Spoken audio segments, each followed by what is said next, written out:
Welcome to AP power news. Anakapalli Pentakota convention హాల్లో Visakha rural Janasena నేత ఆత్మీయ సమావేశం జరిగింది. రూరల్ జిల్లా అధ్యక్షుడు పంచకర్ల రమేష్ బాబుతో పాటు అనకాపల్లి జిల్లాలో గల 7 నియోజకవర్గాల జనసేన సమన్వయకర్తలు ఈ కార్యక్రమంలో పాల్గొన్నారు.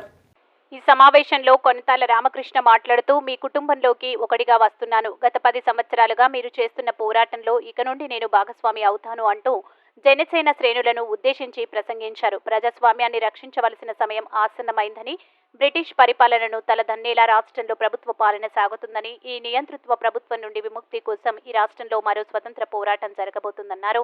మీ స్వతంత్ర పోరాటంలో పవన్ కళ్యాణ్ది గాంధీ పాత్ర పోషించనున్నారని వ్యాఖ్యానించారు. రాష్ట్రంలో ఈ దుష్ట పాలనకు చరమగీతం పాడాలి అంటూ జన సైనికులకు పిలుపునిచ్చారు.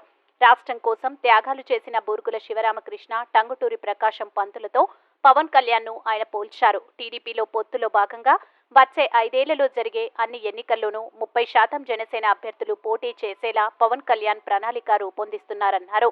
వెనుకబడిన ఉత్తరాంధ్రలో దత్తత తీసుకోమని పవన్ కళ్యాణ్ కోరుతాను. అలాగే దివంగత రాజశేఖర్ రెడ్డి పెందుర్తి మండలం సబ్బవరంలో శంకుస్థాపన చేసిన స్రవంతి శిలాఫలకాన్ని పవన్ కళ్యాణ్తో శుద్ధి చేయించి సుజల స్రవంతి నిర్మాణానికి పవన్ ప్రతిజ్ఞ చేసేలా కోరతానన్నారు. అప్పుడు బూర్గుల రామకృష్ణారావు గారు మంత్రి అక్కడ ముఖ్యమంత్రిగా ఉన్నారు. ఆయన తెలుగు రాష్ట్రాలకు ఏర్పడుతున్న ఆయన ముఖ్యమంత్రి పదవి రాజీనామా చేసి సహకరించి ఆయన పదవి నుంచి దిగిపోయి ఈ రాష్ట్రం ఏర్పడడానికి సుగమనం చేశారు. నాకు పవన్ కళ్యాణ్లో ఒక బూర్గుల రామకృష్ణారావు గారు కనిపిస్తున్నారు. ఎందుకంటే రాష్ట్రం గురించి త్యాగం చేసిన మనుషులు.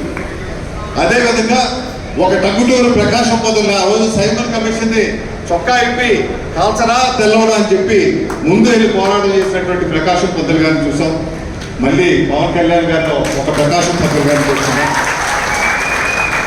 ఇటువంటి వ్యక్తులు నిస్వార్థంగా ప్రజా సంక్షేమానికి, ఈ రాష్ట్ర అభివృద్ధికి, రాష్ట్రం విడిపోయినప్పుడు చాలా బాధపడ్డారు.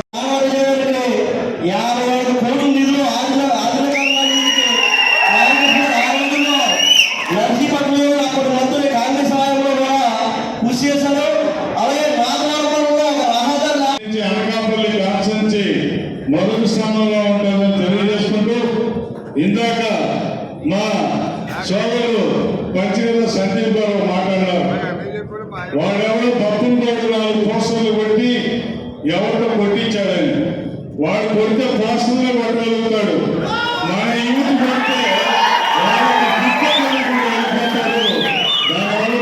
భయపడాల్సిన అవసరం లేదు అని తెలియజేసుకుంటూ, మరో సోదరుడు ఫస్ట్ నాకు ఎలమంచిలి కాన్స్టిట్యున్సీకి రావాలంట.